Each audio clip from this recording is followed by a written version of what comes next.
Bom dia. Bom sábado. Vejo que está tudo um pouco calado, um pouco sossegado. Eu posso dizer-vos que depois da escola sabatina, depois da história das crianças e depois deste hino, eu acho que estava bom. Às vezes nós queremos escolher um tema para pregar e Deus não quer esse. E quando eu ouvi o irmão Jaime a falar da aterragem fantástica, eu pus-me a tentar contar quantas vezes o Senhor já me salvou. Eu não sei. E mais do que isso, eu não sei porquê que Ele o fez. E isso é a coisa mais fantástica que nós temos da parte de Deus. Não fazia parte da história de hoje de manhã. Não fazia parte dos planos, mas quando ouvia o irmão Jaime falar daquela aterragem, e porque estamos a falar de parentalidade e às vezes entendemos que as crianças não têm preocupações ou não têm sofrimentos ou não têm por que estar preocupadas. Eu recordo-me quando o meu pai era pastor na Igreja da Madeira. Eu deveria ter os meus 4 anos e pouco, e numa criança daquela idade em que a minha mãe ficava connosco em casa e que nós não tínhamos nada assim de interessante para fazer, eu, quando não tinha nada de interessante para fazer, era rapazinho capaz de atazanar a vida a toda a gente e toda a gente ficar zangada comigo. E então, um certo dia, no quarto dos meus pais, o meu irmão mais novo, que teria cerca de 1 ano, ficou aborrecido e a minha mãe veio pegá-lo e disse: tu realmente consegues tirar toda a gente do sério. E pegou e levou o meu irmão mais novo ao colo e, ao sair, olhou para mim e disse: o que vais fazer? Ficas aí? Vais prender o burro? Vais fazer alguma coisa? Vens? Está na hora de ir comer? O que queres fazer? Eu disse: não vou. Vocês não gostam de mim? E no raciocínio de uma criança de 4 anos, eu recordo-me de resmungar com Deus e dizer-lhe: nem sei se tu gostas de mim. Vou ficar aqui amuado. E estava bem no meio da cama dos meus pais, que naquela altura era algo que parecia enorme. A cama dos pais era coisa grande para uma criança de 4 anos. Mas depois, não sei porquê, a determinada altura, ouvia a voz a distanciar-se da minha mãe no corredor com o meu irmão e com os meus outros irmãos. E eu disse: eu vou ter com eles. Não vou nada. Eles não gostam de mim. Ninguém gosta de mim. Mas, a determinado momento, não sei porquê, levantei-me e, quando ia a percorrer o espaço entre o quarto, passava por baixo da ombreira da porta, antes de entrar no outro compartimento, que era uma espécie de sala que o apartamento da igreja tinha, lá na Madeira, ouvi um estrondo enorme. Senti que o chão abanou. Bem, mas abanou. Vocês não fazem ideia. E à minha frente, tipo coisa de filme, vi todos os vidros da janela da outra sala serem projetados, em todas as direções, e rodei para me proteger deste lado e percebi que atrás de mim não eram só vidros, mas bocados de tijolo e da parede voavam também. No local onde eu estava naquela cama, caíram 4 ou 5 tijolos juntos com o cimento, precisamente no local onde eu estava deitado. E nesse momento, a cabeça de uma criança que acha que ninguém se preocupa, pensou: afinal Deus preocupa-se. E agora a minha mãe, que já ia bem ao fundo do corredor, quase a descer as escadas para descer, volta para trás e, como qualquer mãe, faz uma pergunta. Qual é a pergunta que uma mãe faz quando ouve assim um estouro destes?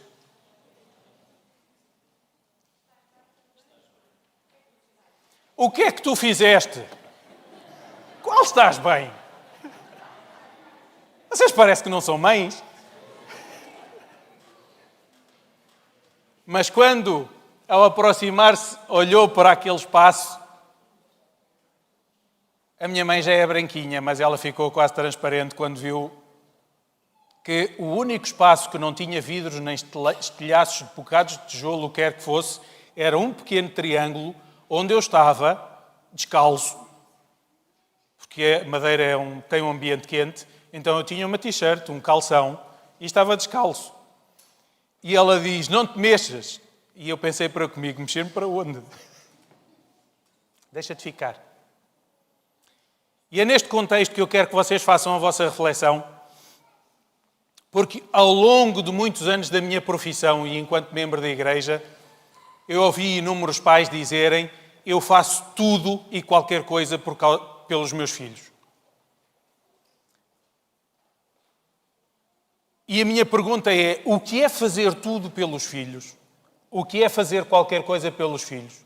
Porque quando eu trabalhei na urgência, algumas vezes eu me apercebi que alguns pais bem-intencionados fizeram algumas coisas que se tivessem estado sossegados tinha sido melhor. Porque aquilo que fizeram em nada veio ajudar.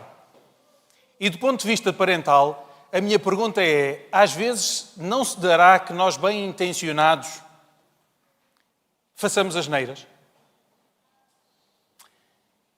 Como o quarto dos meus pais naquela casa ficou danificado, foram colocadas umas tábuas a tapar e depois, nas semanas a seguir, foi feita a reparação. Eu não vos disse o que é que aconteceu, mas deixem-me dizer-vos.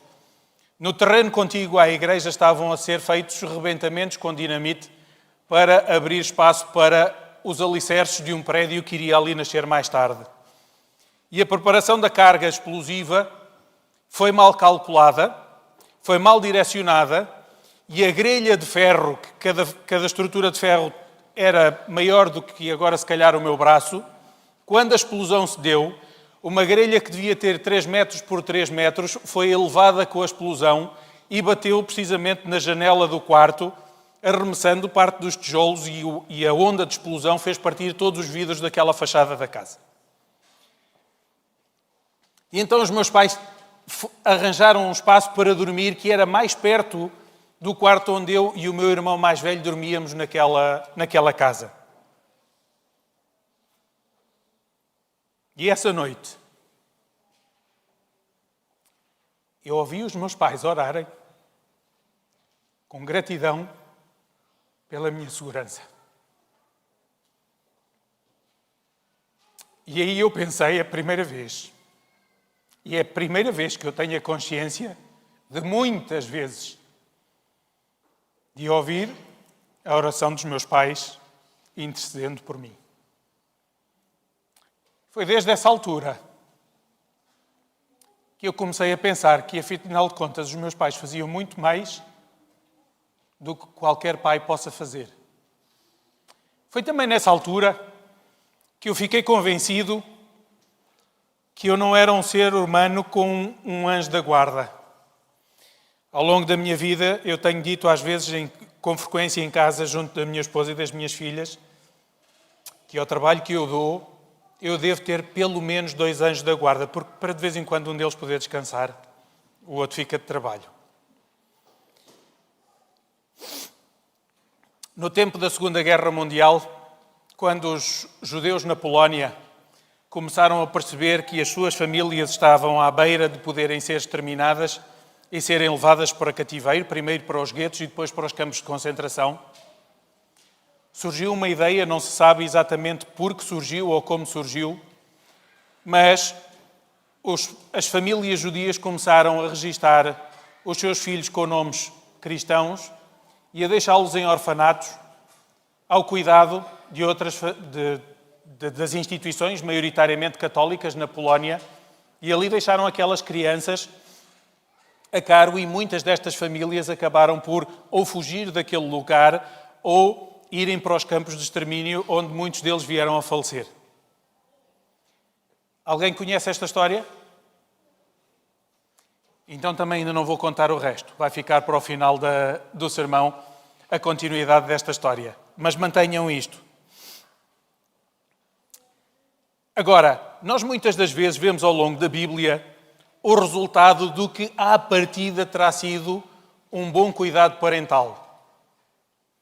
vemos de uma menina que ninguém sabe o nome, sabem apenas que era a serva da esposa de Naamã, que dá um testemunho extremamente poderoso que leva ao conhecimento naquele reino inteiro do poder do Deus de Israel.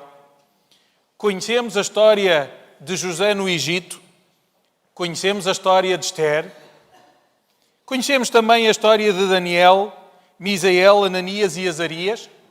Normalmente destes três amigos temos a mania de os chamar por outro nome, mas este era o nome deles. E vemos em Daniel que, apesar da revolta que estes 4 companheiros poderiam ter, porque foram retirados do seu lar e tiveram que andar várias centenas de quilómetros a pé para a nação superpotência que ocupava o mundo conhecido de então, no capítulo 1 de Daniel, versículo 8, diz-nos lá: resolveu Daniel firmemente não se contaminar com as iguarias do rei, nem com o vinho que ele bebia. Então pediu ao chefe dos eunucos que lhe permitisse não contaminar-se. E esta era a história. Não houve intenção de negociação. Não houve intenção de dizer não vou comer só algumas das coisas, mas outras não vou comer. Ele colocou em seu coração não se contaminar. Tal qual como José, amarrado provavelmente à traseira de um camelo enquanto caminhava em direção ao Egito, dadas as circunstâncias que poderiam ter sido de revolta, ele decidiu que iria inteiramente confiar no Deus de Abraão, de Isaac e de Jacó. Bem, mas nem sempre as coisas são assim. Conhecemos a história e não vamos ler a história dos filhos de Eli e a forma como Samuel, ainda pequenino, é chamado a atenção pelo próprio Deus que o chama várias vezes e finalmente lhe transmite a catastrófica verdade que é: a casa de Eli não vai subsistir, porque os seus filhos não dão o testemunho correto. Temos a história também do rei Saul, que foi o primeiro escolhido como rei, mas depois o seu coração se desvia. E quando se desvia, e aqui eu sim pedia-vos que vocês pudessem acompanhar em 1 de Samuel, no capítulo 16. E aqui é um misto.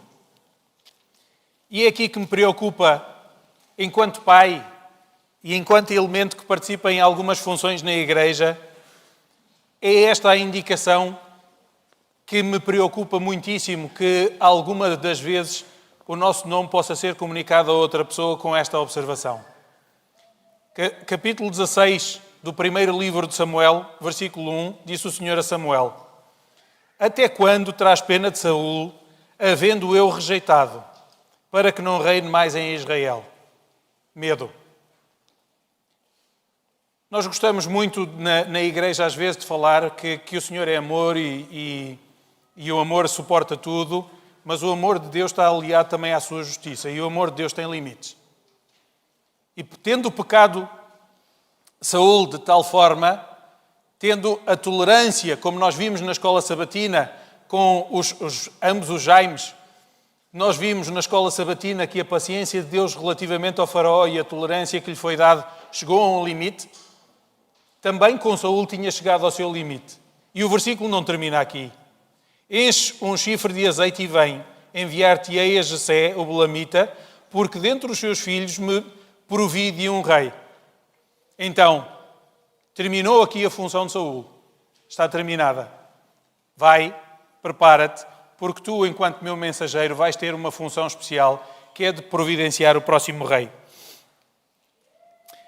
Ele vai, ele desce, está preocupado, há aqui alguns pormenores, mas entrando na casa, no versículo 6 e 7, podemos lá ver algo interessante, que é: sucedeu que, entrando eles, viu a Eliabe e disse consigo: certamente está perante o Senhor o seu ungido. Porém o Senhor disse a Samuel: não atentes para a sua aparência, nem para a sua altura, porque o rejeitei. Porque o Senhor não vê como o homem vê. O homem vê o exterior, porém o Senhor vê o coração.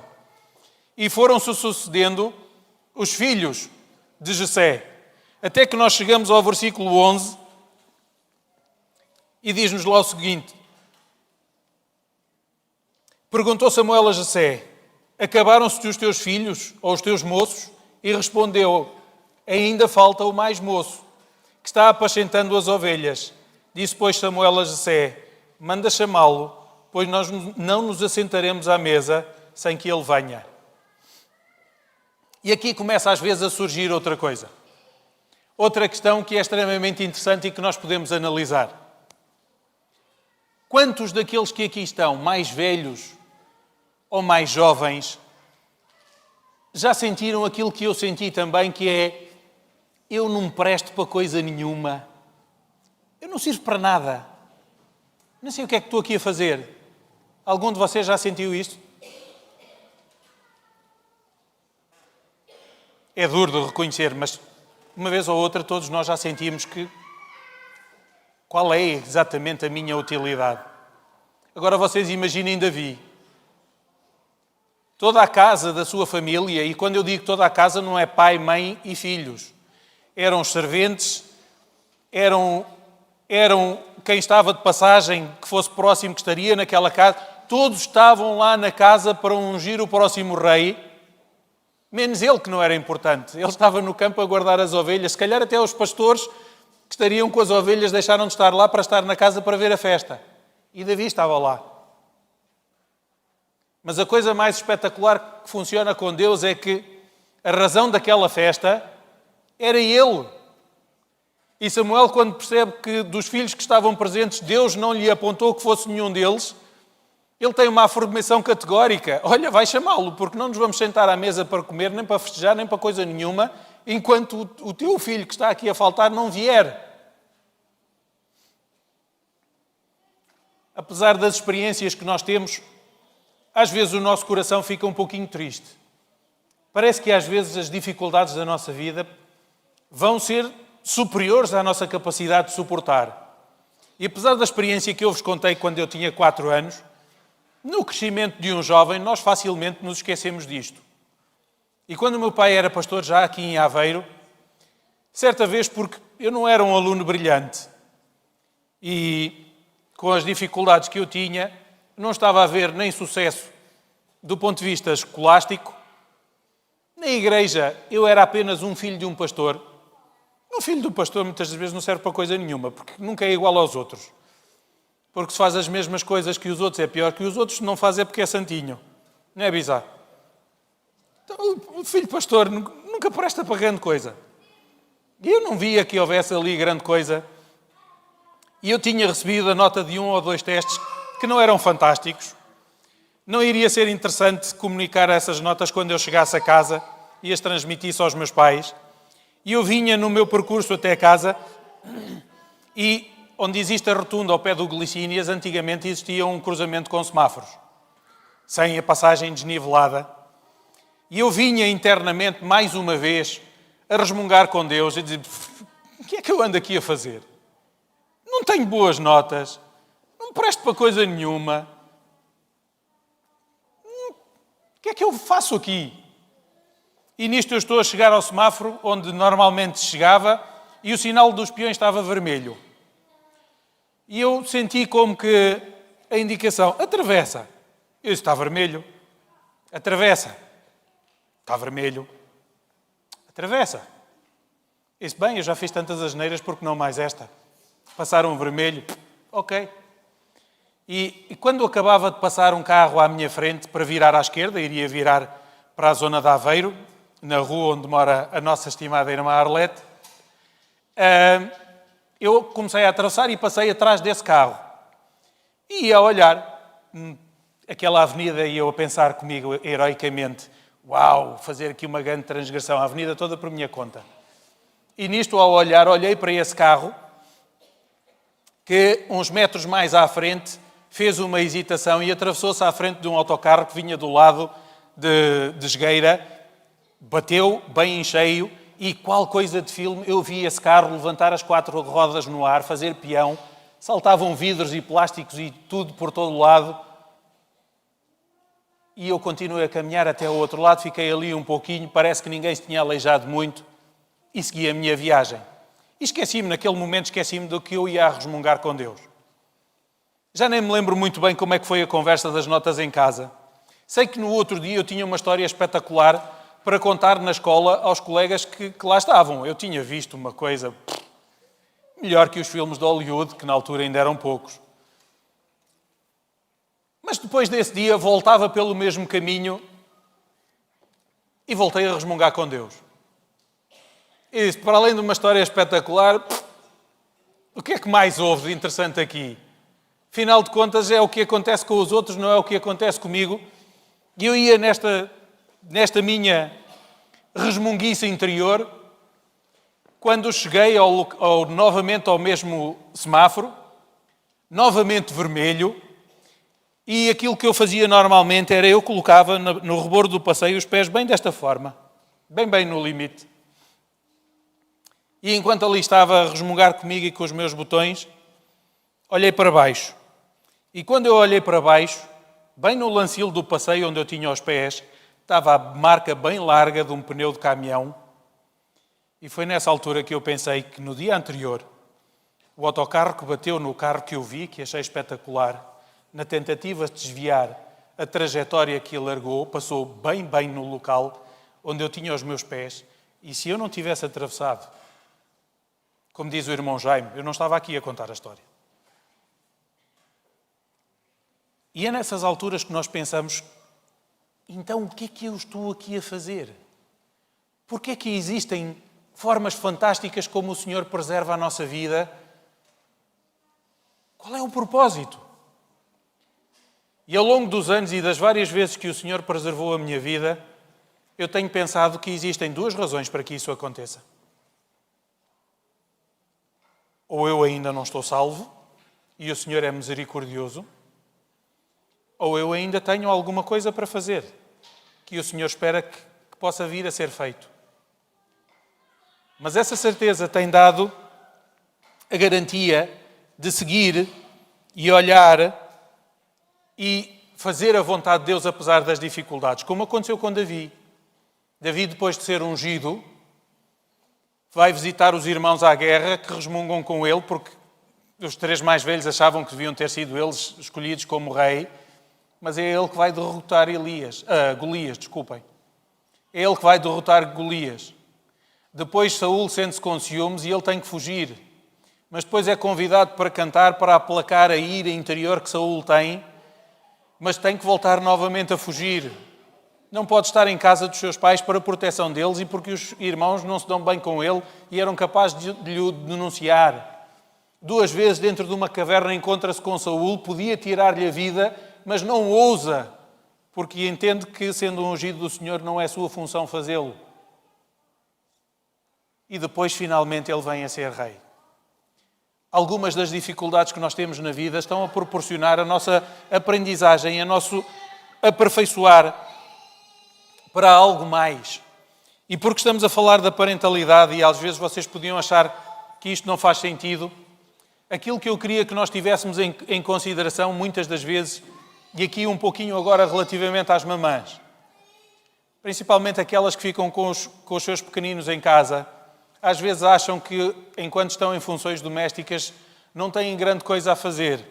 Mas aquilo que nós temos aqui e que é importante nós fazermos a nossa reflexão é que a mãe raramente aprecia a sua própria obra e frequentemente põe tão baixo a estima do seu trabalho que o considera uma servidão doméstica.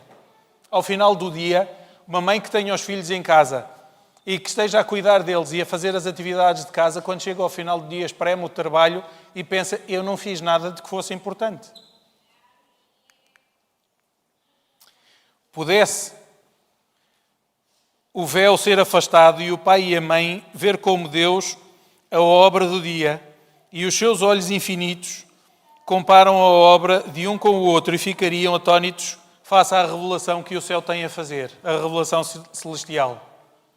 O pai haveria de olhar o seu trabalho em mais modesta luz. E agora vou saltar para baixo.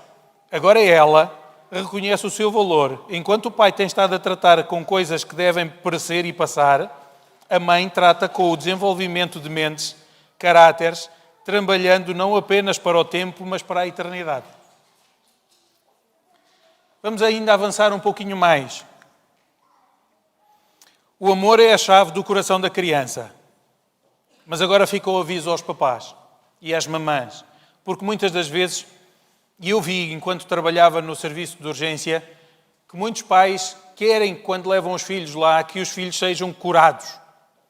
Mas quando é feita uma orientação de como cuidar das crianças, qualquer pai, qualquer mãe não gosta, porque entendem que isto é quase uma capacidade inata, que nós quando nascemos já sabemos como é que havemos de cuidar os filhos e não é necessário uma aprendizagem. Mas então vejam, mas o amor que leva os pais a transigirem com os filhos nos desejos ilegais não é amor que atua para o seu bem, mas afeto que brota do amor a Jesus habilitará os pais a exercerem criteriosa autoridade e a exigirem pronta obediência. E este é um aspecto que é fantástico, que nos é apresentado na escrita inspirada. E agora, qual é o objetivo da disciplina? É ensinar a criança o governo de si mesma. Como ser autónomo. Eu vou dizer-vos uma coisa. Algumas vezes eu vi alguns jovens desorientados, estudantes universitários daqui da Universidade de Aveiro.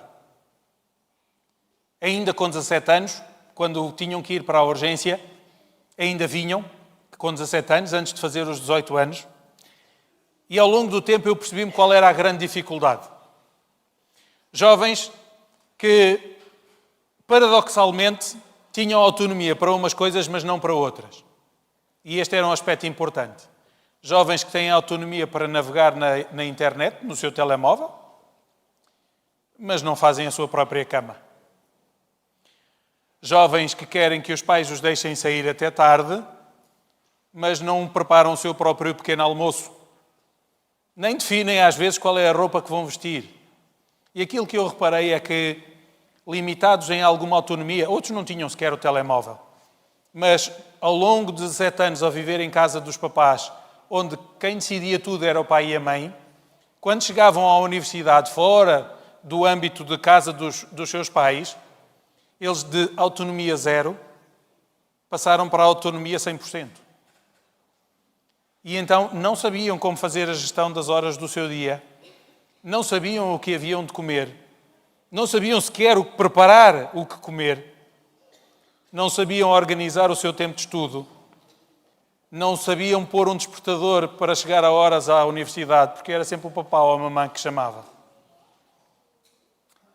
O objetivo da disciplina é também ajudar a criança a confiar e a ter direções próprias. Portanto, logo que ela seja capaz de entendimento, deve alistar-se a sua razão ao lado da obediência. E este é um dos papéis fundamentais. E agora eu quero, apesar de não ser a minha função, enquanto profissional de saúde, vou mostrar-vos uma imagem que é como funciona a nossa cabeça. O nosso hemisfério direito é o hemisfério com uma visão artística. O hemisfério esquerdo é o hemisfério da parte lógica. E aquilo que eu vos quero dizer é que, dentro desta caixinha, tem algumas informações que nos ajudam a perceber o desenvolvimento da cabeça e do cérebro de uma criança. A capacidade de interação, e eu começo por aqui, porque às vezes ouvi ao longo de toda a minha existência muitos pais a dizerem que não vão fazer grande força com a criança porque ela ainda é muito pequenina, não tem capacidade de entender ou de interagir. Mas aquilo que diz é que a capacidade de interação de uma criança começa dentro do útero. Ela já interage com a mãe. Se ouvir o batimento cardíaco da mãe lá dentro do útero, que é um som que propaga o batimento das válvulas, se estiver mais acelerado, o feto tem tendência de ficar mais acelerado. Se ficar mais calmo, tem tendência de ficar mais calmo. Se ficar mais calmo, associado a algum tipo de música que a criança já consegue percepcionar, depois desse bebê nascer, quando ele ouvir essa música, vai ter tendência também para ficar mais calmo. Ou seja, o bebê antes de nascer já está a aprender muita coisa. Os pais tratam-no como ignorante, mas ignorante é algo que um feto e um recém-nascido não são. Agora, nos primeiros 3 anos, A compreensão da criança é artística. Está a utilizar maioritariamente o hemisfério direito. Ou seja, é por isso que alguns pais começam a achar que o seu filho, quando é pequeno, vai ser canhoto. Porque estando a utilizar o hemisfério direito, e isto cruza no nosso corpo, eles mesmo para pintar ou para desenhar utilizam maioritariamente a mão esquerda. Mas depois dos 3 anos, começa a surgir a capacidade da lógica. Lógica pequenina, lógica maior. E onde é que eu quero chegar com isto? É que, enquanto existe esta compreensão artística, há muita aprendizagem da criança, mas ele não vai ter memória desta aprendizagem. Algum de vocês se lembra quantas vezes caiu até aprender a andar? Algum de vocês se lembra a primeira vez que pegou na colher da sopa e se acertou no olho ou no nariz? Ou se perdeu o arroz pelo caminho quando o garfo chegou à boca? Não, porque é necessário que esta memória possa estar associada à lógica para eu ter as minhas memórias. É por isso que quase todos vocês têm memórias ali a rondar a partir dos 3 anos. Porque é necessário eu construir frase para associar a uma imagem para armazenar dentro da minha cabeça. E agora o que é que isso interessa? O que interessa é que durante a fase de aprendizagem artística, peço desculpa, não era bem este botão. Durante esta fase da aprendizagem artística, é quando está a ser formado o caráter. É quando está a ser aprendida a obediência. É quando está a ser aprendida os primeiros traços da autonomia da criança. Ele não vai ter memória desta parte, mas a estrutura do seu caráter é formada até aos 3 anos de idade e a pena inspirada também o confirma, também o diz no livro Orientação da Criança. E é aqui, muitas das vezes, que está definido se é uma criança que vai ser teimosa, manipuladora, submissa, etc. E ele não tem a noção. E mais tarde, muitas das vezes, até quando vai falar com os psicólogos, diz: eu sempre fui assim, eu desde que me conheço. Verdade. Porque aquilo que o levou a ser assim, ele não tem essa capacidade de perceber porque aconteceu antes do domínio da linguagem e, por isso, antes da estrutura da parte mental. E agora pensem em pequenos 2 ou 3 aspectos. Foi com esta idade, 3 anos da transição, que Samuel foi deixado no templo para servir. Estava estruturado o seu pensamento. Moisés teve um pouco mais, teve até aos 12 anos. Jesus também até aos 12 anos aprendeu diretamente com a sua mãe. E agora a pergunta é, então, qual é a dificuldade? Qual é o segredo? O que é que nós podemos fazer? E aquilo que nos diz lá é: com profunda solicitude observava a mãe de Jesus o desenvolvimento das faculdades da criança e contemplava o cunho perfeito do seu caráter. Era com deleite que procurava animar o seu espírito inteligente de fácil apreensão. Por meio do Espírito Santo recebia sabedoria para cooperar com os instrumentos celestiais no desenvolvimento dessa criança que só tinha Deus por pai.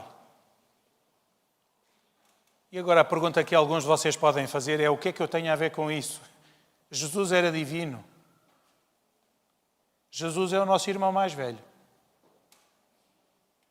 Ele é chamado pelas Escrituras como o primogênito, as primícias, e ele deseja ter-nos como irmãos. Por isso, nós pais temos o mesmo recurso, o Espírito Santo à nossa disposição, que tinha Maria. A mesma fonte de inteligência e de capacitação está ainda hoje disponível para nós podermos continuar a trabalhar e para que esta tarefa possa ser cumprida. Agora, algumas vezes nós, enquanto pais, e eu digo nós, estamos mais preocupados o que é que o filho vai vestir, qual é a comida que vai escolher, qual é o sítio onde vai, se calhar, estudar. E eu ouvi já algumas vezes alguns pais, relativamente ao nosso relacionamento com Deus, que quando ele um dia mais tarde for mais velho, ele vai fazer a sua escolha. Eu não vou interferir nesse campo. Já estamos a interferir. Voltamos àquela imagem artística. Permitam-me voltar atrás. Só para vocês terem só isto em mente. Porque é nos primeiros 3 anos da vida de uma criança que, quando eu apresso os meus filhos para sair de casa porque eu não posso chegar atrasado ao trabalho, mas ao sábado posso chegar atrasado à igreja, quando não é importante que os meus filhos cheguem à escola sabatina porque não vão lá fazer nada, e então eu posso chegar 10 ou 15 minutos antes do programa das crianças acabarem, porque o importante é eu estar no sermão. Eu estou a proporcionar na formação intelectual dos meus filhos a mesma pergunta que o faraó fez a Moisés. Quem é esse Deus para que eu ouça a sua voz? Porque se ele não foi importante, porque é que agora tem que ser? É por isso que aquilo que nos está feito o aviso é que haja intencionalidade naquilo que nós fazemos. Cuidar da alimentação e do calor e segurança dos nossos filhos é aquilo que qualquer mamífero ou ave faz pelas suas crias. Não estamos a fazer nada diferente. Criá-los para serem autónomos, pensantes e reverentes a Deus é outra coisa completamente diferente. E é isto que é importante nós termos em consideração. E é esta a essência da parentalidade. E eu queria que neste momento vocês parassem e escutassem qual é o ruído das crianças que estão a fazer neste momento. 0. E porquê que é 0 o ruído das crianças neste momento? Porque os pais estão atentos àquilo que está a ser dito. Às vezes nós estamos muito preocupados com o barulho que as crianças fazem dentro da igreja. Prestem atenção. Se nunca o fizeram até agora, prestem atenção daqui para a frente. Quando os pais estão atentos e estão reverentes, as crianças estão sossegadas e atentas também. Quando os pais não estiverem atentos, as crianças vão estar a fazer barulho, mas a culpa não é delas, porque elas estão a perceber que aquilo que está a passar aqui à frente não é importante, por isso nós podemos desligar à vontade. E nós estamos a imprimir imagens na parte artística daquele cérebro, que é quem é esse Deus, para que o ouça. É por isso que de algum tempo a esta parte, na igreja, pelo menos aqui em Aveiro e em algumas igrejas, quando surge o momento das nomeações, existe um apelo. Primeiros cargos a serem nomeados, monitores infantis. Não é um ATL. É a parceria que é feita com os pais para a formação do caráter, da reverência e da adoração de uma criança, para que no futuro o seu relacionamento aconteça. Nós muitas das vezes estamos preocupados que os jovens, quando chegam à adolescência, saem da igreja. Sim, mas o problema não começou com essa idade. O problema começou quando eles ainda estavam dentro do útero da mamã. Nos primeiros anos de vida cá fora, que ainda não sabiam dizer nada. E então, que é para não levantar os meninos cedo ou não ter que interromper o lanche ou não sei o quê, não vamos já à igreja. Quem é esse Deus? Para que eu ouça a sua voz? É aquilo que estamos a registar. Nenhuma criança nem nenhum adulto passa fome ou morre por não comer o que quer que seja na igreja. E agora vocês dizem, então, mas não vamos dar nada. Não é isso que eu disse. Mas que isso não seja um impeditivo das crianças não participarem no seu momento da escola sabatina e no momento do sermão. Porque as crianças e os jovens são o presente e o potencial desta igreja. Não são os velhos, como nós. Desculpem-me. A aprendizagem maior que nós tínhamos para fazer já está feita. Somos teimosos que nem burros, já não vamos aprender nada de novo. Ao menos que exista algum cuidado com os nossos jovens e as nossas crianças enquanto estão a desenvolver o seu caráter. E permitam-me, não é o meu trabalho hoje, mas eu vou fazer-vos uma pergunta muito séria. Logo à tarde, aquilo que pensam fazer das vossas atividades, consideram prioritário ou não participar com os vossos filhos mais pequeninos na distribuição do livro?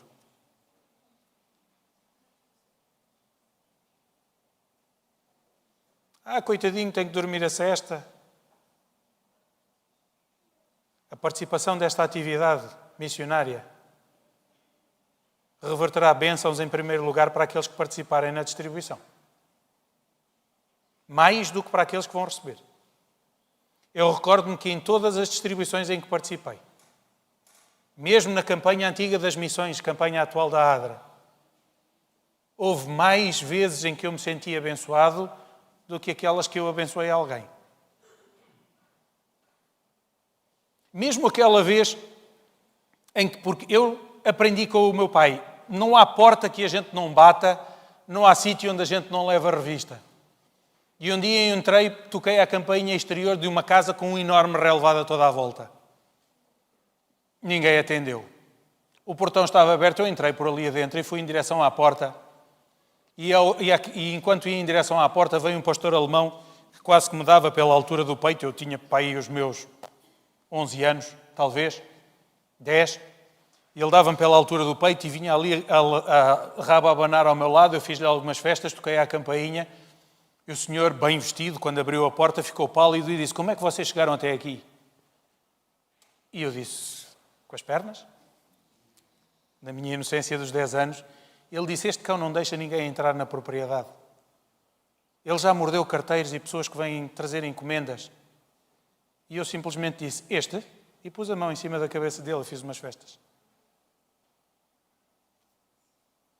O que é facto é que quando nós saímos fora daquela propriedade, a postura daquele cão ficou diferente.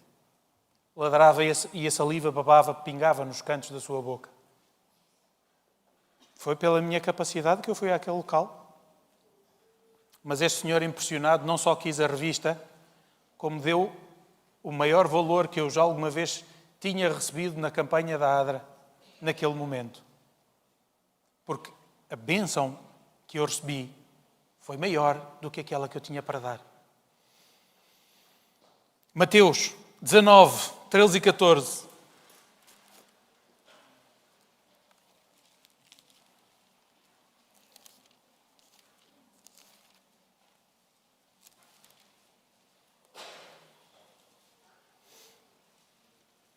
Mateus 19, 13 e 14 diz-nos lá: trouxeram-lhe então algumas crianças para que lhe impusesse as mãos e orasse, mas os discípulos os repreendiam. Jesus, porém, disse: deixai os pequeninos, não os embaraceis de vir a mim, porque dos tais é o reino dos céus. E a minha pergunta para nós esta manhã é que, quando nós consideramos que aqui é que se passa as coisas grandes das atividades dos adultos, como é que nós estamos a impedir os nossos pequeninos de chegarem a Deus? Quando entendemos que qualquer pessoa serve para ser monitor da escola sabatina ou dos clubes? Quando entendemos que aqui precisamos de ter condições, mas as salas onde decorrem as classes infantis não precisam de condições, nem que chova, nem que faça calor ou faça frio, porque aqui estamos bem? Quando entendemos que eles estão a fazer barulho demais e devem ir lá para fora? Eu já vos disse quando é que as crianças fazem barulho. Já repararam? Eu continuo sem ouvir o barulho das crianças. Será porque eles gostam da minha voz? Não acredito, eu não tenho nenhuma voz assim tão particularmente interessante para que isso aconteça.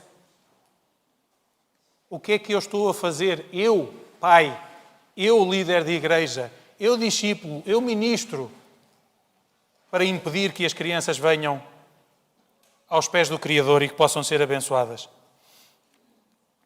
Eu não digo que a vida de pai, particularmente pai e mãe, que possa ser difícil. Daí que eu vou mostrar-vos esta folha. Vem esta folha? Tem um pequeno vinco. Era para ser em branco, mas na minha pasta eu não conseguia pôr a folha direita. Mas imaginem esta folha completamente lisa. Isto é a vida de um filho, quando nós começamos, quando ele nasce. E nós, enquanto pais, bem, nós pretendemos que os nossos filhos, quando crescerem e tiverem sua formação, sei lá, que tenham pelo menos um carro. Vocês, quem está aí sentado, está a pensar: bem, isto não parece nada a um carro.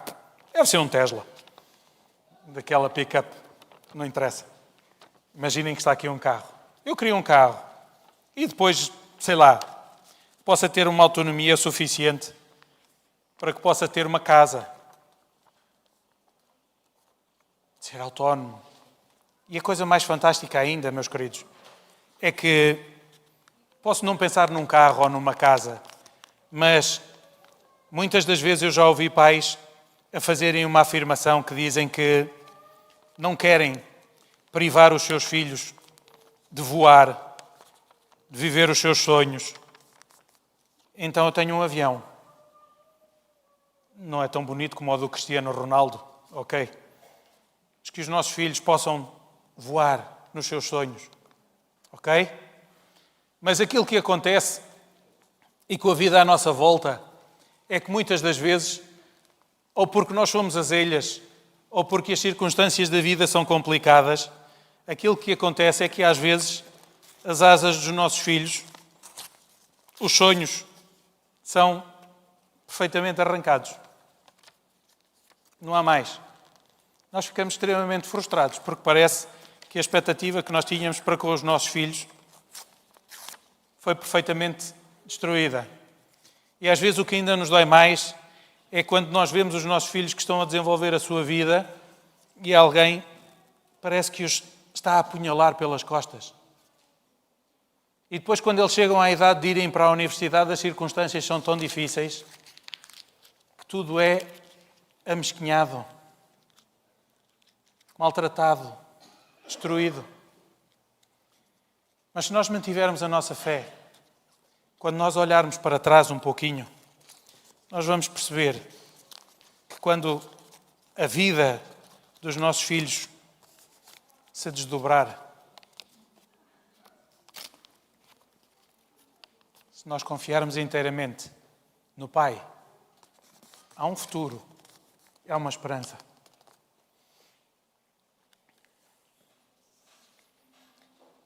Gênesis 22, 7 a 13.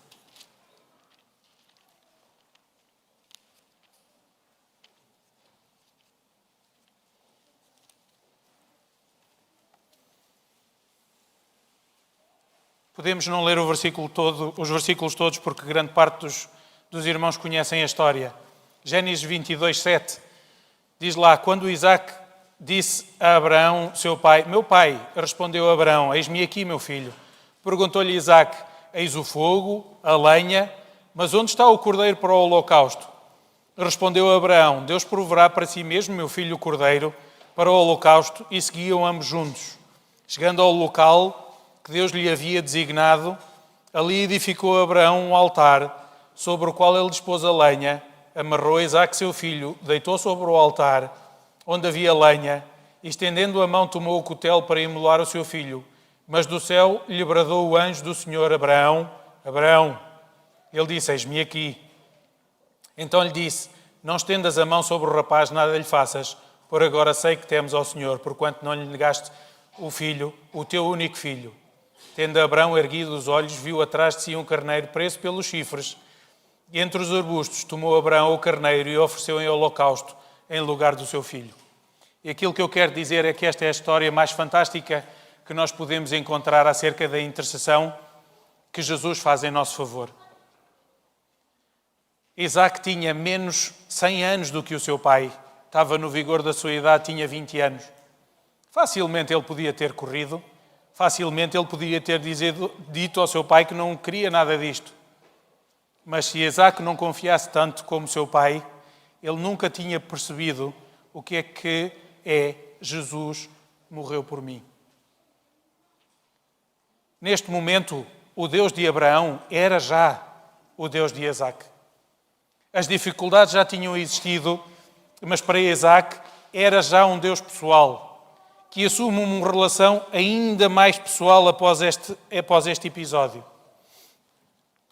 E enquanto vamos abrindo a nossa Bíblia em Deuteronômio 6, eu quero contar-vos o resto da história do que aconteceu lá na Segunda Guerra Mundial. Vocês lembram-se? Ficou a história por contar. Então, no final da guerra, um rabi começou a percorrer os orfanatos na Polónia, a falar com a direção dos orfanatos e a dizer que existiam crianças judias ali que ele queria levar e tentar procurar e fazer o reencontro com os seus pais. E o responsável de cada orfanato dizia: mas não, olhando aqui para os registros, não existe nada aqui, que pelos nomes, ninguém é aqui de ascendência judia. Ele disse: eu posso fazer um exercício? Pode. E então está aqui o segredo. do final desta história. Deuteronômio 6, a partir do versículo 4. Ele começou a dizer estas palavras quando as crianças, alguns deles ainda sem falar e outros com 4, 5 anos, mas que já há cerca de 2 anos ou que não viam as suas famílias, e ele começou a recitar em hebraico. Eu não vou arriscar, está bem? Eu vou dizer mesmo em português. Ouve, ó Israel, o Senhor é o nosso único Senhor. Amarás, pois, o Senhor teu Deus de todo o teu coração, de toda a tua alma, toda a tua força. Estas palavras que hoje te ordeno estarão no teu coração.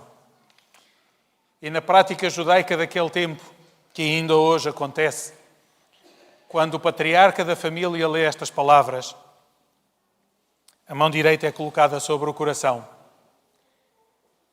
e a mão esquerda é levantada em direção ao céu como ato de contrição e de agradecimento. E aquilo que aconteceu é que, à medida que este rabi ia lendo estas palavras, nas caminhas pequeninas em que às vezes não se viam as crianças, começou a surgir uma mão no ar, e outra mão no ar, e outra mão no ar. E estas crianças não poderiam ser outra coisa que não descendentes hebraicos ou judios. E isto foi repetido de infantário, de orfanato em orfanato. E muitas foram as crianças que foram reconhecidas como descendentes de judeus, que foram restituídos às suas famílias ou o mais próximo que existia das suas famílias. Muitas destas crianças aprenderam o culto no lar antes de aprenderem a falar, na parte do cérebro artístico. Não sabiam exatamente porquê que estavam a levantar a mão, mas fizeram-no apesar de há anos não ouvirem recitar destas palavras. E esta é a indicação que nós, enquanto pais, temos que ter. E a indicação está no versículo 7. Tu as inculcarás a teus filhos e delas falarás assentado na tua casa, andando pelo caminho, ao deitar-te e ao levantar-te. Estimados amigos, estimados irmãos, esta é a nossa responsabilidade enquanto pais. Um bom sábado.